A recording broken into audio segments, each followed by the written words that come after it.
இல்லைங்க, போராட போகிற போது முன்னெச்சரிக்கை நடவடிக்கையாகவும் கைது செய்யலாம், அதில் ஒன்றும் தவறு கிடையாது.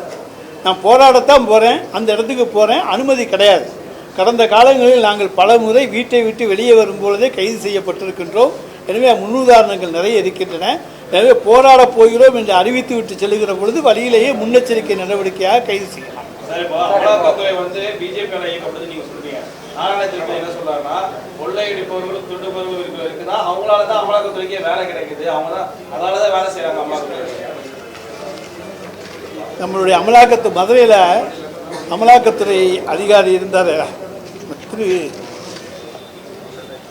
அங்கித் திவாரி. என்னாச்சு, 20 லட்ச ரூபா பணம் கேட்டு மாட்டிக்கிட்டார். அதுதான் அமலாக்கத்துறையுடைய லட்சம். அதனால் எல்லாரையும் நான் அதுக்காக குற்றம் சொல்லலை. நாங்களும் இன்றைக்கு சொல்லுகிறோம், அமலாக்கத்துறை என்று நீங்கள் சொல்லுகிறவர்கள் 20 லட்ச ரூபா பணம் கேட்டு தமிழக போலீஸார், நம்முடைய லஞ்ச ஒழிப்புத்துறையினர் அவரை கைது செய்திருக்கிறார்கள். எனவே அவங்களும் ஒன்றும் உத்தமர்கள் கிடையாது.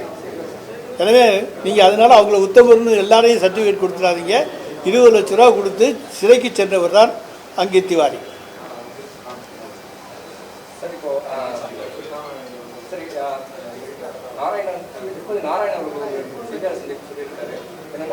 டாக்டர் அம்பேத்கரே 1930 வந்து அரசாங்கம் வந்து மதுவை வந்து விற்பனை செய்யணும் அப்படின்னு அம்பேத்கரே வந்து சொன்னதா பாஜக நாராயணன்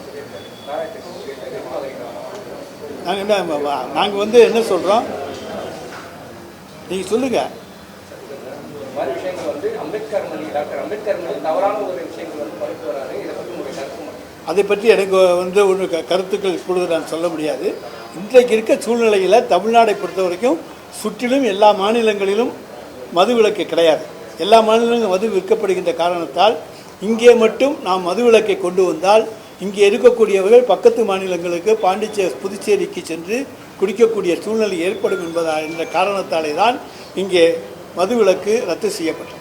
இளம் விதவைகள் அதிகமாயிட்டு இருக்காங்க தமிழகத்துல அப்படின்ற குற்றச்சாட்டு பாஜக தொடர்ந்து வைக்கிறாங்க. அதே போல அமலாக்கத்துறை கொடுத்த அந்த தகவல் அடிப்படையில் தான் இவ்வளவு ஊழல் பண்ணியிருக்காங்க. சார், இளம் விதவைகள் அதிகரிக்கிறாங்கன்னு சொன்னாங்கன்னா அதுக்கு அரசாங்கம் என்ன செய்ய முடியும்? நாங்கள் எந்த தவறும் செய்யலை, அரசாங்கம் எந்த பொறுப்பு இதில் கிடையாது. அவங்க என்ன காரணங்கள்னு சொன்னாங்கன்னா அந்த காரணங்களுக்கு பதில் சொல்ல தயாராக இருக்கேன். டாஸ்மார்க்னால செத்து போனாங்கன்னு கிராமங்களே சொல்லலைங்க. அதையே நீங்கள் அதில் வந்து இளம் விதவைகள்னு சொல்கிறீங்க. டாஸ்மார்க்கில் குடித்து ஒரு இளைஞன் இறந்து விட்டான் என்று எந்த கிராமத்திலேருந்து உங்களுக்கு புகார் வந்துச்சு?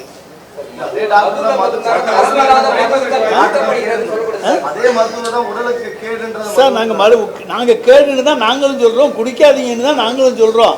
நீங்கள் குடிக்க போகாதீங்கன்னு தான் நாங்கள் சொல்கிறோம். கடைகளின் எண்ணிக்கையை குறைப்பதற்கு வாய்ப்பு இருக்கா? கடைகளின் எண்ணிக்கையை குறைப்பதற்கு வாய்ப்பு இருக்கா? நம்ம தேர்தல் அறிக்கையிலேயே நிறைய சொல்லியிருக்கோம்.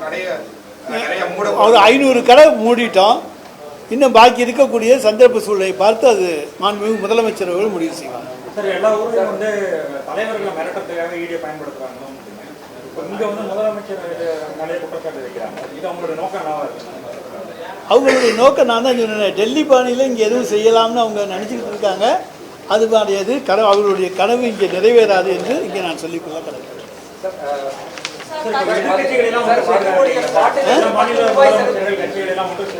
ஆமாம், அதாவது இன்றைக்கு தொகுதி மறுவரை, அதே போல் மும்மொழி திட்டம், இவற்றையெல்லாம் முன்னெடுத்து நம்முடைய தமிழக எம்பிக்கள் பாராளுமன்றத்திலே இன்றைக்கு போராடுகிறார்கள், குரல் கொடுக்கிறார்கள். எனவே தமிழக எம்பிக்களுடைய எண்ணிக்கையை குறைக்க வேண்டும் என்பதற்காக தொகுதி மறுவரை என்கின்ற பெயரிலே தொகுதிகளுடைய எண்ணிக்கையை குறைத்து விட்டால் இவர்களுடைய குரல் அங்கே அமுங்கும் என்று அவர்கள் தப்பு கணக்கு போட்டுக் கொண்டிருக்கிறார்கள். எனவே யாரெல்லாம் பாதிக்கப்படுவார்களோ இந்த தொகுதி மறுவரை மூலம் அவர்களெல்லாம் ஒன்றிணைக்கின்ற சக்தியாக இன்றைக்கு மாண்புமிகு தமிழ்நாடு முதலமைச்சர் அவர்கள் இருக்கிறார்கள். எனவே அதனால் இன்றைக்கு பாரதிய ஜனதா கட்சிக்கு தமிழ்நாடு முதலமைச்சர் மீது தனி கோபம். ஏன்னா இவர் ஒருத்தர் தான் முன்னின்று தைரியமாக எல்லோரையும் ஒருங்கிணைந்து ஒன்றிய அரசுக்கு எதிராக குரல் கொடுக்கின்றார். தன்னுடைய உரிமையை நிலைநாட்டுவதற்காக யார் யாரெல்லாம் பாதிக்கப்பட்டார்களோ அவர்களையெல்லாம் ஒருங்கிணைத்து இன்றைக்கு போராட்டத்துக்கு அழைக்கின்றார் என்கின்ற கோபம் அவர்களுக்கு இருக்கிறது. எனவே நாங்கள் இந்த மாநில உரிமைக்காக போராடுவது ஒரு அடிப்படை. எத்தனை வாட்டி தான் போராட்டம் நடத்தினா முடக்குவீங்க?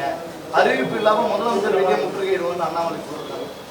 முற்றுகையிட வந்து பார்க்கட்டுங்க, அப்புறம் பார்ப்போம். இப்போ நீங்கள் சொன்னீங்களே வீட்டை விட்டு புறப்படுற போதே கைது பண்ணிட்டாங்கன்னு, முற்றுகையிடுவோம்னு புறப்பட்டு வந்தால் என்ன ஆகுன்னு பார்க்கலாம்.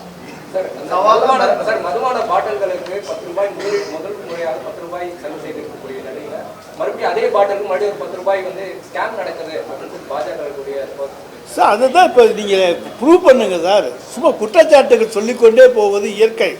யார் வேணாலும் யார் மேலே வேணாலும் எந்த குற்றச்சாட்டையும் சொல்லலாம். இது வரைக்கும் சொல்லியிருக்க குற்றச்சாட்டுகள் நிரூபிச்சிருக்கீங்களா? சும்மா பொய்யா குற்றச்சாட்டை மக்கள் மத்தியில் ஏதாச்சும் பொய்யா சொன்னால் நம்பிடுவாங்க, திரும்ப திரும்ப சொன்னால் நம்பிடுவாங்க அப்படிங்கிறதுனால பொய்யை திரும்ப திரும்ப சொல்லி கொண்டு போகிறீர்கள். அதை நிச்சயமாக ஒருபோதும் மக்கள் நம்ப மாட்டாங்க.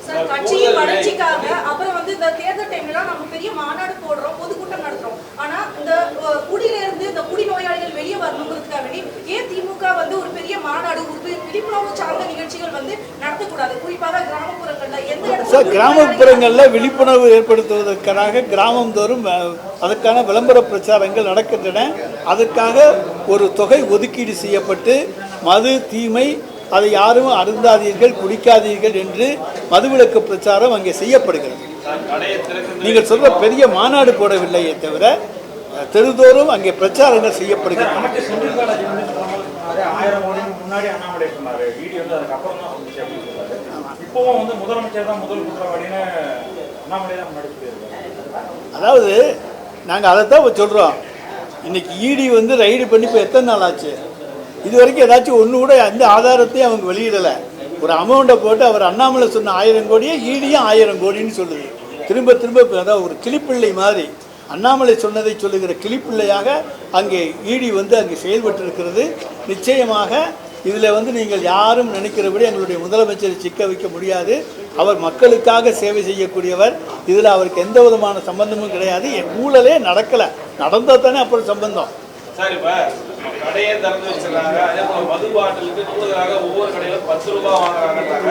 பில் சிஸ்டம் கொண்டு வரணும், அந்த பில் சிஸ்டம் கொண்டு வரலன்னு கேள்வி கேட்கலாம். இந்த பில் சிஸ்டம் கொண்டு வந்திருக்காங்க, போய் நீங்க பாருங்க.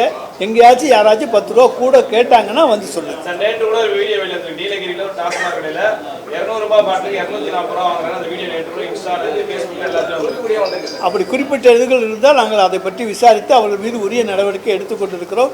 ஏற்கனவே நடவடிக்கை எடுத்திருக்கிறோம். அப்படி கூடுதலாக யாராவது விலக்கி விட்டால் அது செய்திகள் வெளியே வருமையானால் அவர்கள் மீது உரிய நடவடிக்கை நிச்சயமாக என்னென்ன